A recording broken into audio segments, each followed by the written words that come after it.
Hello friends, welcome back to daily Telugu insights.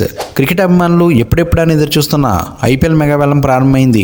2 రోజుల IPL మెగావేలం జడ్డ వేదికగా ప్రారంభమైంది. భారత కాలమాన ప్రకారం ఆదివారం మధ్యాహ్నం 3:30 నుండి వేలం మొదలైంది. ముందుగా భారత పేసర్ హర్షదీప్ సింగ్ వేలంకు వచ్చాడు. అతడి కోసం 2 కోట్లకు చెన్నై ముందుగా బిడ్ దాఖలు చేయగా ఢిల్లీ సైతం అతడి కోసం ఆసక్తి చూపించింది. 2 ఫ్రాంచైజీలు అతడి కోసం పోటీ పడగా 7.5 కోట్ల వద్ద గుజరాత్, 10 కోట్ల వద్ద బెంగళూరు ఎంట్రీ ఇచ్చాయి. తర్వాత 11 కోట్ల వద్ద రాజస్థాన్ హర్షదీప్ కోసం ఆసక్తిగా చూపింది. 12.75 కోట్ల వద్ద ఎంట్రీ ఇచ్చిన సన్ రైజర్స్ 17.75 కోట్లకు అతన్ని కొనుగోలు చేసింది. అయితే పంజాబ్ కింగ్స్ హర్షదీప్ని రిటైన్ చేయగా సన్ రైజర్స్ 18 కోట్లు చెల్లించేందుకు మొగ్గు చూపించింది. కానీ పంజాబ్ మాత్రం 18 కోట్లకు అతన్ని రిటైన్ చేసుకుంది. వేలంలోకి వచ్చిన రెండో ఆటగాడు కగిసో రబాడా. ఈ సౌత్ ఆఫ్రికా పేసర్ కోసం గుజరాత్, బెంగళూరు, ముంబై పోటీ పడ్డాయి. 10,75,00,000కు గుజరాత్ టైటన్స్ కొనుగోలు చేసింది. అతని ఆర్టీఎం ద్వారా తీసుకోవడానికి పంజాబ్ కింగ్స్ ఆసక్తి చూపించలేదు. 2 కోట్ల బేస్ ప్రైజ్తో శ్రేయస్ అయ్యర్ వేలానికి రాగా ముందుగా కోల్కతా నైట్ రైడర్స్ అతడి కోసం బిడ్ దాఖలు చేసింది. పంజాబ్ కింగ్స్, ఢిల్లీ క్యాపిటల్స్ సైతం అయ్యర్ కోసం ఆసక్తి చూపాయి. ఐపీఎల్ 2024 టైటిల్ గెలిచిన కెప్టెన్ అయ్యర్ కోసం పంజాబ్, ఢిల్లీ తీవ్రంగా పోటీ పడడంతో అతడి ధర 26 కోట్లు దాటింది. పంజాబ్ కింగ్స్ అయ్యర్ను 26,75,00,000కు కొనుగోలు చేసింది. ఇంగ్లాండ్ కెప్టెన్ జోస్ బట్లర్ కోసం Gujarat Titans, Rajasthan Royals, Punjab Kings ఆసక్తి చూపాయి.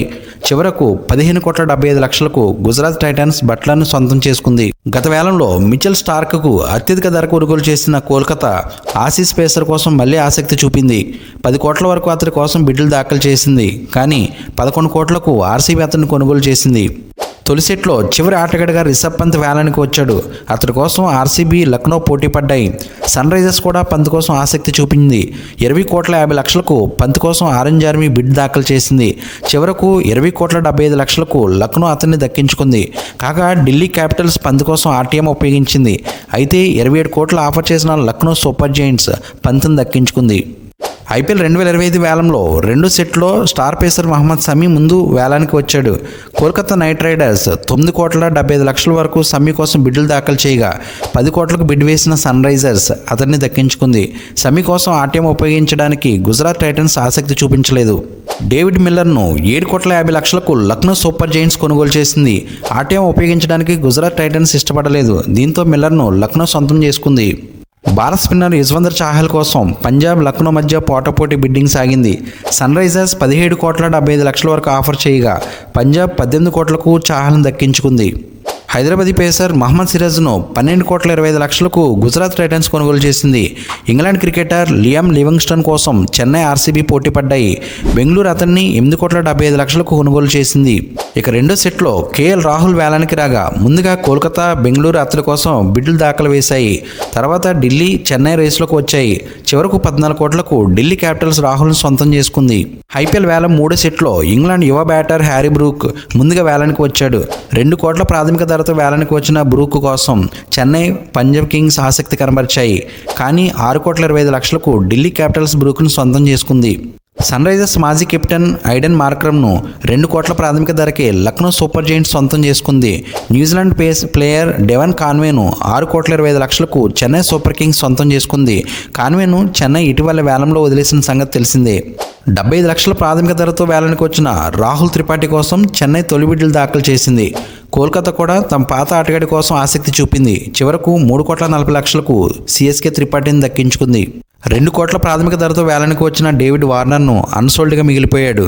అలాగే ఆ తర్వాత వేలానికి వచ్చిన మెగ్గర్క్ను 5,50,00,000కు పంజాబ్ కింగ్స్ దక్కించుకుంది. కానీ ఢిల్లీ క్యాపిటల్స్ ఆర్టీఎం ఉపయోగించింది. పంజాబ్ కింగ్స్ 9 కోట్లు ఆఫర్ చేసినప్పటికీ ఢిల్లీ తమ ఆటగాడిని వదులుకోలేదు. 2 కోట్ల బేస్ ప్రైస్తో వేలానికి వచ్చిన పేసర్ హర్ష పటేల్ కోసం ఆసక్తి చూపిన సన్ రైజర్స్ హైదరాబాద్ గుజరాత్ టైటన్స్తో పోటీ పడింది. చివరకు 6,75,00,000కు సన్ రైజర్స్ అతన్ని దక్కించుకుంది. అయితే పంజాబ్ ఆర్టీఎం వాడగా సన్ రైజర్స్ 8 కోట్లకు హర్షల్ను సొంతం చేసుకుంది.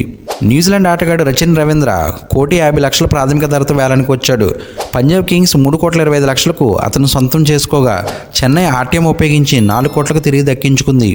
2 కోట్ల ప్రాథమిక ధరతో వేలానికి వచ్చిన రవిచంద్రన్ అశ్విన్ కోసం చెన్నై ఆసక్తి చూపింది. 6 కోట్ల వద్ద రాజస్థాన్ వేలంలోకి ఎంట్రీ ఇచ్చింది. చివరకు 9,75 లక్షలకు అశ్విన్ చెన్నై సొంతం చేసుకుంది. ఆల్రౌండర్ వెంకటేష్ అయ్యర్ కోసం కోల్కతా ఆర్సీబీ పోటీ పడ్డాయి. దీంతో 2 కోట్ల ప్రాథమిక ధరతో వేలానికి వచ్చిన వెంకటేష్ అయ్యర్ 23,75 లక్షలకు అమ్ముడుపోయాడు.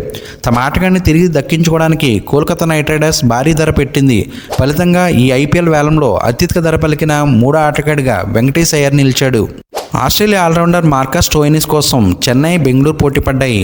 9 కోట్ల వద్ద పంజాబ్ రేసులోకి వచ్చింది. దీంతో స్టోయినిస్ రేటు పెరుగుతూ పోయింది. చివరకు 11 కోట్ల వద్ద పంజాబ్ కింగ్స్ అతన్ని దక్కించుకుంది. స్టోయినిస్ రిటైన్ చేసుకోవడం కోసం లక్నో ఆసక్తి చూపలేదు. ఆస్ట్రేలియా ఆల్రౌండర్ మిచెల్ మార్ష్ 2 కోట్ల ప్రాథమిక ధరతో వేలానికి రాగా అతని కోసం సన్ రైజర్స్, లక్నో ఆసక్తి చూపాయి. చివరకు 3,40 లక్షలకు లక్నో అతన్ని దక్కించుకుంది. మార్ష్ కోసం ఢిల్లీ ఆర్టీఎం వాడలేదు. గ్లెన్ మ్యాక్స్వెల్ 2 కోట్ల బేస్ ప్రైస్తో వేలానికి రాగా సన్ రైజర్స్ తొలి బిడ్లు దాఖలు చేసింది. తర్వాత పంజాబ్ కింగ్స్ బిడ్స్ వేయగా చెన్నై సూపర్ కింగ్స్ మ్యాక్సీ కోసం ఆసక్తి చూపింది. చివరకు 4,20 లక్షలకు పంజాబ్ కింగ్స్ అతన్ని దక్కించుకుంది. మ్యాక్సీ కోసం ఆర్సీబీ ఆర్టీఎం వాడలేదు. 2 కోట్ల ప్రాథమిక ధరతో వేలంలోకి వచ్చిన ఇంగ్లాండ్ ఆటగాడు జానీ బెయిన్స్టో అన్సోల్డ్గా మిగిలిపోయాడు. 2 కోట్ల ప్రాథమిక ధరతో వేలంలోకి వచ్చిన English wicket keeper Phil Salt కోసం బెంగళూరు, కోల్కతా పోటాపోటీగా బిడ్లు దాఖలు చేశాయి. చివరకు 11,50 లక్షలకు బెంగళూరు అతన్ని దక్కించుకుంది. అలాగే Afghanistan wicket keeper batter Rahmanullah గుర్బాజ్ను కోల్కతా 2 కోట్ల ప్రాథమిక ధరకి సొంతం చేసుకుంది. 2 కోట్ల ప్రాథమిక ధరతో వేలానికి వచ్చిన ఇషాన్ కిషన్ కోసం అతని ఫ్రాంచైజీ ముంబై ఇండియన్స్తో పాటు పంజాబ్, ఢిల్లీ, సన్ రైజర్స్ పోటీ పడ్డాయి. చివరకు 11,25 లక్షలకు సన్ రైజర్స్ అతన్ని దక్కించుకుంది. ₹1,00,00,000 ప్రాథమిక ధరతో వేలానికి వచ్చిన జితేష్ శర్మ కోసం ఢిల్లీ, ఆర్సీబీ, చెన్నై ఆసక్తి చూపాయి. చివరకు 7 కోట్లకు ఆర్సీబీ అతన్ని దక్కించుకుంది. అయితే పంజాబ్ కింగ్స్ ఆర్టీఎం ఉపయోగించాలని నిర్ణయించింది. దీంతో 11 కోట్లకు బిడ్ వేసిన ఆర్సీబీ జితేష్ శర్మను సొంతం చేసుకుంది. భారత పేసర్ ప్రసిద్ధ్ కృష్ణ కోసం రాజస్థాన్, గుజరాత్ పోటీ పడ్డాయి. చివరకు ప్రసిద్ధ్ను 9,50 లక్షలకు గుజరాత్ టైటన్స్ దక్కించుకుంది. 5వ సెట్లో 3వ ఆటగాడిగా ఆవేశ్ ఖాన్ వేలానికి రాగా లక్నో, పంజాబ్, రాజస్థాన్ పోటీ పడ్డాయి. చివరకు 9,75 లక్షలకు లక్నో ఆవేశ్ను దక్కించుకుంది. 2 కోట్ల ప్రాథమిక ధరతో వేలానికి వచ్చిన south Africa pacer Heinrich Nokia కోసం లక్నో, కోల్కతా పోటీ పడ్డాయి. చివరకు 6,50 లక్షలకు కోల్కతా అతన్ని దక్కించుకుంది. ఇటీవల భారత్తో జరిగిన టీ20 సిరీస్లో నోకియా బ్యాట్తోనూ సత్తా చాటిన విషయం తెలిసిందే. ఇంగ్లాండ్ పేసర్ జోఫ్రా ఆర్చర్ కోసం ఫ్రాంచైజీలు పోటీ పడ్డాయి. ఆర్చర్ని దక్కించుకోవడానికి రాజస్థాన్, ముంబై పోటాపోటీగా బిడ్లు దాఖలు చేశాయి. చివరకు 12,50 లక్షలకు రాజస్థాన్ అతన్ని సొంతం చేసుకుంది. నటరాజన్ 2 కోట్ల ప్రాథమిక ధరతో వేలానికి రాగా సన్ రైజర్స్, చెన్నై, ఆర్సీబీ బిడ్లు దాఖలు చేశాయి. వేలానికి వదిలేసిన తమ ఆటగాడిని దక్కించుకోవడానికి కావ్యమారన్ ప్రయత్నించింది. కానీ నట్టు కోసం ఢిల్లీ, బెంగళూరు తీవ్రంగా పోటీ పడ్డాయి. చివరకు 10,75 లక్షలకు ఢిల్లీ ఫ్రాంచైజీ నట్టును కొనుగోలు చేసింది. 2 కోట్ల బేస్ ప్రైస్తో వేలానికి వచ్చిన New Zealand fast bowler Trent Boult కోసం రాజస్థాన్, ముంబై పోటీ పడ్డాయి. చివరకు 12,50 లక్షలకు బోల్ట్ను ముంబై సొంతం చేసుకుంది. భారత్ స్పిన్నర్ రాహుల్ చాహర్ కోసం సన్ రైజర్స్, ముంబై, లక్నో ఆసక్తి చూపాయి. సన్ రైజర్స్ 3,20 లక్షలకు రాహుల్ చాహర్ను కొనుగోలు చేసింది. ఆస్ట్రేలియా స్పిన్నర్ ఆడమ్ జంపా కోసం సన్ రైజర్స్, రాజస్థాన్ బిడ్లు వేశాయి. 2,40 లక్షలకు జంపాను సన్ రైజర్స్ దక్కించుకుంది. ఐపీఎల్ 2025 మెగా వేలం 6 సెట్లో ముందుగా మహేష్ తీక్షణ వేలానికి రాగా అతడి కోసం రాజస్థాన్, ముంబై ఆసక్తి చూపాయి. చివరకు 4,04 లక్షలకు రాజస్థాన్ అతన్ని దక్కించుకుంది. మరో ఆఫ్ఘన్ స్పిన్నర్ నూర్ అహ్మద్ కోసం చెన్నై, ముంబై పోటీ పడ్డాయి. చెన్నై 5 కోట్లకు అహ్మద్ను దక్కించుకోగా గుజరాత్ ఆర్టీఎం ఉపయోగించింది. దీంతో చెన్నై ఏకంగా 10 కోట్లు ఆఫర్ చేసి నూర్ అహ్మద్ను దక్కించుకుంది. ఈ వేలంలో చెన్నై ఇప్పటి వరకు వెచ్చించిన అత్యధిక మొత్తం ఇదే కావడం గమనార్హం. తొలి రోజు వేలంలో ముంబై ఇండియన్స్ అతి తక్కువగా 4 కొనుగోలు చేయగా Punjab Kings, Delhi Capitals, Lucknow super giant, Gujarat Titans దూకుడు కనపరిచాయి. చెన్నై సూపర్ కింగ్, రాజస్థాన్ ఆచితూచి వ్యవహరించాయి. ఫ్రెండ్స్, ఈ వీడియో నచ్చితే లైక్ చేయండి. మరిన్ని ఇంట్రెస్టింగ్ వీడియోస్ కోసం మన ఛానల్ సబ్స్క్రైబ్ చేయడం మర్చిపోద్దు. Thank you for watching. Jai Hind.